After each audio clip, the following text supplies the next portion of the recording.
Oi! Bom, então hoje eu vou falar sobre a escolha do vaso. E para começar, eu queria dizer que vaso e cachepô têm uma diferença. A diferença é que vaso, ele sempre vai ter um ou mais furos embaixo.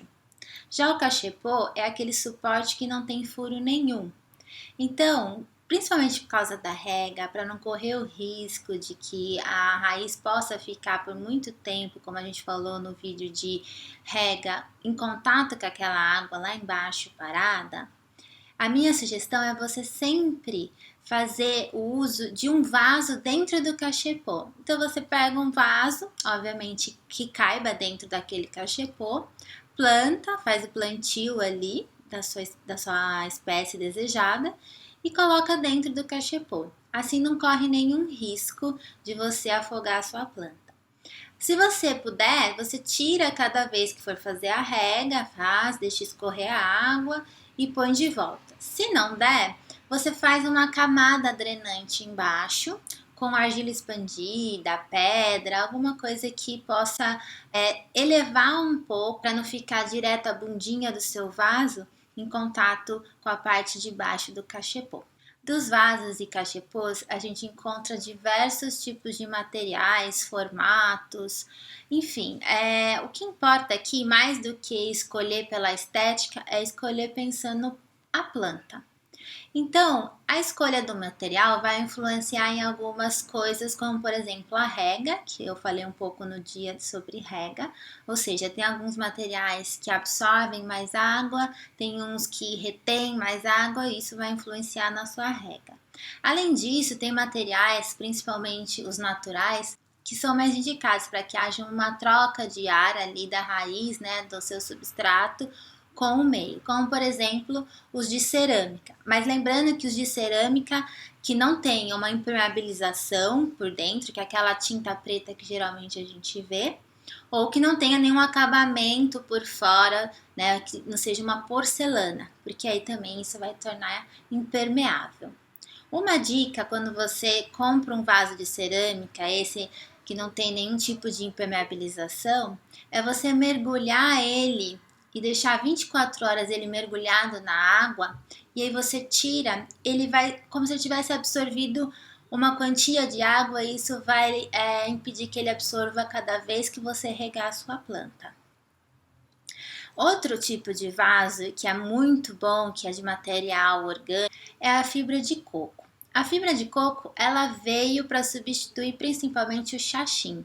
Se você perguntar para sua avó, ela com certeza vai saber o que é o xaxim. O xaxim foi muito utilizado de origem vegetal, de uma samambaia, de uma espécie de samambaia, e que infelizmente não teve o uso correto e ela está em risco de extinção. Por isso que é proibido o uso, né, no caso a comercialização de vasos de xaxim. Então, uma ótima opção para substituir, principalmente para samambaia, espécies de raízes aéreas como as orquídeas, pode usar os vasos de fibra de coco. Os vasos de fibra de coco, eles alguns até têm furo embaixo, mas como eles são super porosos, a água começa a sair por todos os lados, muitas vezes ele não tem furo.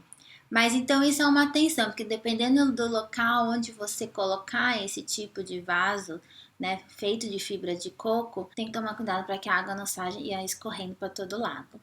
Outro material que é natural é o de madeira. Só que o de madeira tem que tomar muito cuidado. Madeira ou algum outro tipo de fibra que a gente vê, alguns trançados que são muito bonitos.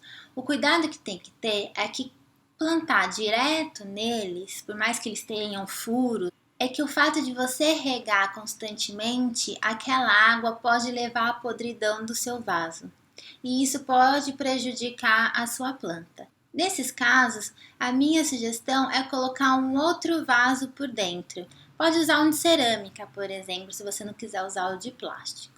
E aí vamos aos vasos de plástico. Sem dúvida, é o vaso mais utilizado, por ser mais barato, mais leve. Eu não sou muito adepta do plástico, principalmente em vasos.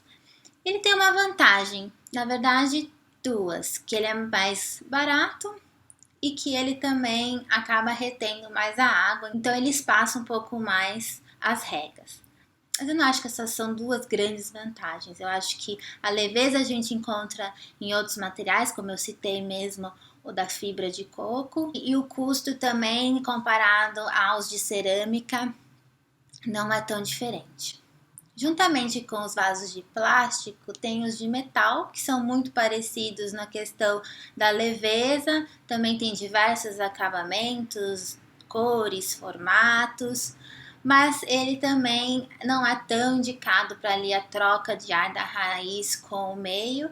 E aí a gente vai para outros tipos ainda mais diferentes, que é o de fibra de vidro, que tem a vantagem da leveza, mas é um vaso que na sua maioria são mais caros, geralmente de design bem diferenciado.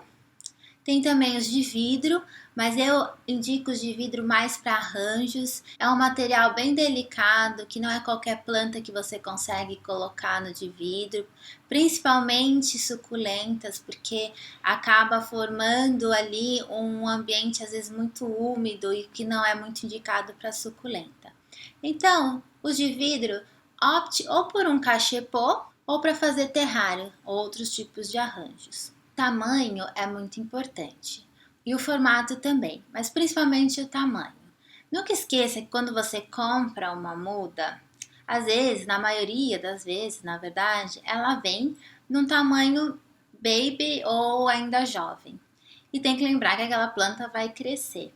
Então, é importante ter a ciência de que posteriormente ou você vai ter que fazer várias trocas de vaso à medida que sua planta foi crescendo, ou você já tenta fazer aquela escolha pensando no tamanho adulto da sua planta. Nunca, obviamente, colocar uma planta dentro de um vaso que é menor já do que o tamanho da raiz que ela tem, ou do torrão, como a gente chama. Nunca coloque aquela planta com seu torrão num vaso menor do que aquele tamanho que já está.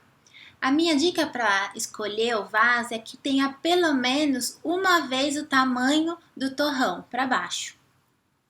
E de largura que seja pelo menos do tamanho do torrão deitado. Mas se você já quiser comprar um vaso pensando na muda adulta, muitas vezes você vai plantar, a muda vai ficar ali pequenininha, esteticamente até um pouco engraçado, mas depois ela vai crescer e vai tomar todo aquele espaço. Para a horta, é legal a gente prestar atenção, principalmente no tamanho da jardineira ou do vaso, a sua profundidade. Então, se for plantas de raiz grande, pensando, por exemplo, cenoura, batata, pense já que você precisa de um vaso mais profundo, no mínimo uns 30 centímetros. Para o restante, ali os temperos, as hortaliças, 20 centímetros de profundidade já é um bom tamanho. Outro fator importante que você precisa lembrar na hora da escolha do seu vaso é aonde você vai colocar. Se você for pôr em área externa, você tem que tomar cuidado, por exemplo, com o vento, porque às vezes o material é mais leve, a planta também não é tão pesada e ele pode tombar. Além de ter alguns materiais que não são muito indicados para áreas externas, então sempre fique atento em relação a isso. Na hora que você compra a sua planta, que ela geralmente, como eu falei, vem naquele vaso de plástico, a minha dica é sempre, se possível, já fazer um transplante daquela muda, daquela planta para outro vaso. Mesmo que seja do mesmo material, mas já um pouco maior do que o vaso que ela veio. Porque na maioria das vezes, as plantas que estão naqueles vasos que a gente compra de plástico, pretinho, elas já estão meio apertadas, as raízes já estão grandes para o tamanho do vaso. Uma forma de você ver isso é quando a raiz começa a sair pelos buraquinhos de baixo. Isso já é sinal de que aquele vaso é pequeno para sua planta. Só que o pior é quando a raiz começa a ficar enovelada. Você tira a sua muda daquele vaso e embaixo a raiz está toda retorcida no formato do vaso. Isso não é um bom sinal. Isso não leva a um crescimento muito saudável da sua planta. Bom, mais do que a escolha do vaso, é importante saber como montar o vaso. Ou seja, antes de plantar, antes de colocar o substrato, tem algumas etapas. A primeira camada que você tem que fazer é uma camada drenante, que você pode usar argila expandida, pedaços de isopor, pedra, só que a pedra vai ser mais pesada. Pode usar também pedaços de cerâmica. Depois é ideal que coloque uma manta drenante, que tem algumas pessoas que chamam manta de bidim, mas é como se fosse um feltro. Essa manta ela vai impedir que a sua raiz entre em contato com aquela parte da camada drenante, que geralmente fica água, principalmente se você está plantando num cachepô. Se não tiver a manta drenante, pode usar, por exemplo, o jornal. Só que o jornal ele vai se desfazer com o tempo, mas aí também não é um problema. Depois dessa camada drenante da manta de bidim ou jornal, você pode já colocar o seu substrato, que é aquele substrato que a gente conversou no vídeo passado, e daí fazer o plantio da sua mudinha. Bom, sobre vasos, escolha de vasos, cachepô, era isso que eu queria falar hoje. Continuo recebendo as dúvidas e respondendo. E amanhã eu vou falar então sobre doenças, aqueles bichinhos que não são muito bem-vindos e poda. Um beijo, obrigada!